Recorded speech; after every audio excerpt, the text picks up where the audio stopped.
जी, राम है कण कण में, राम है हर भारतवासी के मन में। प्रभु राम ने शबरी के झूठे बेर खाकर गरीबों को सम्मान दिया। आप राम का नाम लेकर गरीबों का अपमान कर रहे हो। आप इस योजना को फलीता लगाकर इसकी जो स्थिति आप देख लीजिए, केंद्र और राज्य के बीच खर्च का अनुपात बदलकर पूरी योजना का खर्च आपने राज्यों पर डाल दिया और राज्यों की स्थिति इतनी खराब है कि आप उत्तर प्रदेश के अंदर 1485 करोड़ रुपए मजदूरी की मद में और 1202 करोड़ रुपया सामग्री की मद में अभी भी लंबित है। और इस स्थिति में अगर रहेगा तो उत्तर प्रदेश के अंदर 3000 करोड़ रुपया प्रतिवर्ष अगर 60-40 पर आप करेंगे तो प्रतिवर्ष आएगा और 4 वर्षों में 15,000 करोड़ की यह धनराशि हो जाएगी, जो ना होगी, ना ये योजना चलेगी, ना गरीब को फायदा मिलेगा। इसी तरह बिहार में 1013 करोड़ रुपए, राजस्थान में 625 करोड़ रुपए, महाराष्ट्र में 505 करोड़ रुपए और सामग्री मद में तो इससे अधिक स्थिति खराब है। महाराष्ट्र में 1456 करोड़ रुपए, बिहार में 873 करोड़ रुपए। और अगर ये 60-40 का अनुपात रहा तो मध्य जी ये बिहार के अंदर 9000 करोड़ रुपए और वेस्ट बंगाल के अंदर लगभग 5000 करोड़ रुपया अतिरिक्त 2 मिनट मान्यवर अतिरिक्त बोझ पड़ने का काम होगा। इस परिस्थिति के अंदर ये योजना जिस मकसद के लिए लाई गई थी वो अपने परवान नहीं चढ़ पाएगी। इस योजना का मकसद महिलाओं को सशक्त करना था। महिलाओं के पास जब पैसा नहीं होता तो सबसे ज्यादा फर्क उनके बच्चों की शिक्षा पर पड़ता था।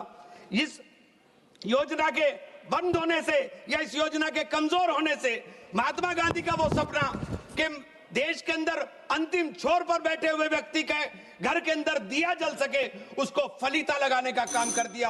आपने जिस राम राज की कल्पना की, ये रामराज, राम का नाम लेकर जो आप बोलते हो, ये रामराज नहीं है कि गरीब के घर के अंदर आप दिया बुझाने चले हो। आपका बहुत बहुत धन्यवाद। सर यहाँ नहीं रहा है। जय जोहार।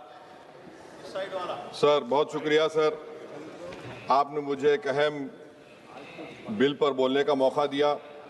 सर, इस वतन अजीज के गरीब, बेरोजगार और भूखे लोग इस ऐवान में मौजूद बरसर इख्तिदार जमात के लोगों को एक पैगाम देना चाह रहे हैं कि शायर ने कहा कि भूखों की नज़र में बिजली है, तोपों के दहाने ठंडे हैं, तकदीर की लब पे जंबिश है, तदबीर दम तोड़ रही है। सर, इस तरह का एक कानून बनाने की कोशिश की जा रही है जिससे गरीबों को फ़ायदा होता था।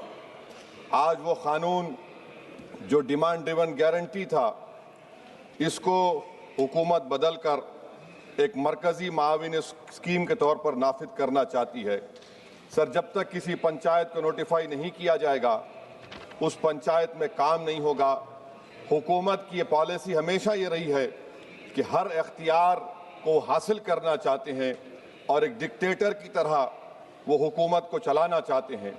सर, आप बताइए मरकजी हुकूमत ये कैसे फैसला करेगी कि एक डिमांड ड्रिवन गारंटी को आप रियासत को बोलेंगे नॉर्मेटिव एलोकेशन कर दिया जाएगा और अगर कोई रियासत उससे ज़्यादा अखराजात करती है तो फिर उनको उसका बोझ उठाना पड़ेगा। मुतालिबा पर मबनी गारंटी को एक सप्लाई डिमांड प्रोग्राम पर तब्दील किया जा रहा है। सर, साल में 60 दिन ब्लैकआउट होगा, किसी को काम नहीं मिलेगा। इस ब्लैकआउट के 60 दिन के ब्लैकआउट से खवातीन को और जिनके पास ज़मीन नहीं है, लैंडलेस लोगों को बहुत बड़ा नुकसान होगा। ये कानून अगर बनेगा तो ज़मींदार खुशियां मनाएंगे और गरीब उस ज़मींदार के रहमो करम पर रहेगा। सर, आप बताइए 90% जिसमें इजरत, मटीरियल लागत और इंतजामी अखराजात मरकजी हुकूमत को बर्दाश्त करना पड़ता था, आज 90 से 60% कर दिया गया और 40% रियासती हुकूमत पर यह बोझ डाल दिया गया। मकसद एक है कि उस कानून को कत्ल कर दिया जाए, खत्म कर दिया जाए। कौन सी ऐसी भारत में रियासत है जिसके पास पैसे है, बताइए आप। मार्च के महीने में हर रियासत अपना बजट बनाएगी, कौन सी रियासत के पास पैसा है? तो ये मालूम हो रहा है कि सरकार गरीबों के खिलाफ है, गुर्बत का खात्मा नहीं करना चाहती। सर, आधार और डिजिटल निजाम, आप जानते हैं कि मजदूर की उंगलियों के निशानात नहीं मिलते, क्योंकि वो गरीब इतनी मेहनत करता है कि उसके निशान मिट जाते हैं। तो बायोमेट्रिक ऑथेंटिकेशन की बात होती है। सर, जुलाई 2025 में NSS की रिपोर्ट है कि बायोमेट्रिक से नुकसान हो रहा है। तो सर, मैं इस स्कीम के और इस कानून के खिलाफ हूं, और मैं अपनी बात को खत्म करता हूं कि किसी शायर ने अच्छा कहा था कि जिस खेत से दहखान को मैसर ना हो रोसी, इस खेत के गोशे गंदम को जला दो। पलायन हो रहा है सर बिहार में, सीमांचल में। अब ये कानून अगर बनेगा तो सीमांचल में 1.5 करोड़ लोग पलायन करते थे। मुझे अफसोस के साथ कहना पड़ेगा कि तादाद बढ़ जाएगी, मगर भारत का गरीब देख रहा है, भूखा देख रहा है, उसका जवाब जरूर दे। विषय के ऊपर बोलने के लिए खड़ा हूं। वो रोजगार का कोई विकल्प नहीं, रोटी का सवाल है। और ये मनरेगा एक योजना नहीं थी। भूख, कर्ज और मजबूरी के खिलाफ हमारी नेता सोनिया जी के विचारों का, डॉक्टर मनमोहन सिंह जी के नेतृत्व में एक ऐसी योजना को दिया गया मनरेगा के माध्यम से, जो अंतिम छोर पर बैठे हुए गरीब आदमी के घर के अंदर दिया जलाने का काम कर सके। मान्यवर, इसका नाम बदलने से कुछ नहीं होगा। वीवी जी, राम जी, राम है कण कण में, राम है हर भारतवासी के मन में। प्रभु राम ने शबरी के झूठे बेर खाकर गरीबों को सम्मान दिया। आप राम का नाम लेकर गरीबों का अपमान कर रहे हो।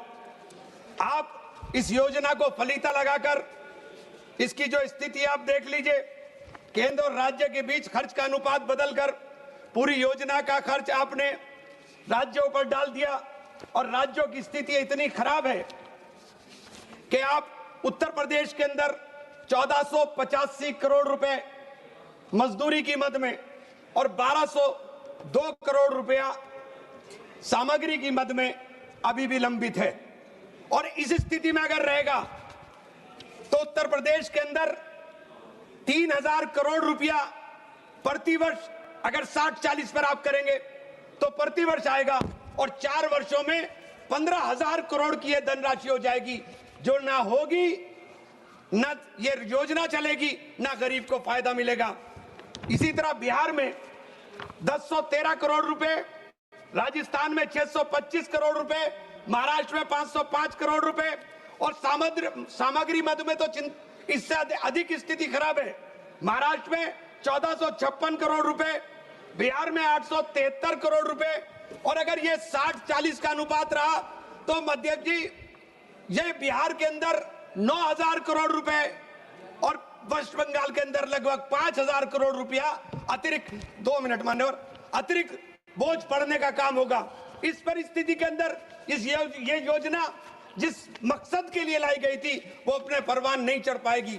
इस योजना का मकसद महिलाओं को सशक्त करना था। महिलाओं के पास जब पैसा नहीं होता तो सबसे ज्यादा फर्क उनके बच्चों की शिक्षा पर पड़ता था। इस योजना के बंद होने से या इस योजना के कमजोर होने से महात्मा गांधी का वो सपना कि देश के अंदर अंतिम छोर पर बैठे हुए व्यक्ति के घर के अंदर दिया जल सके, उसको फलीता लगाने का काम कर दिया।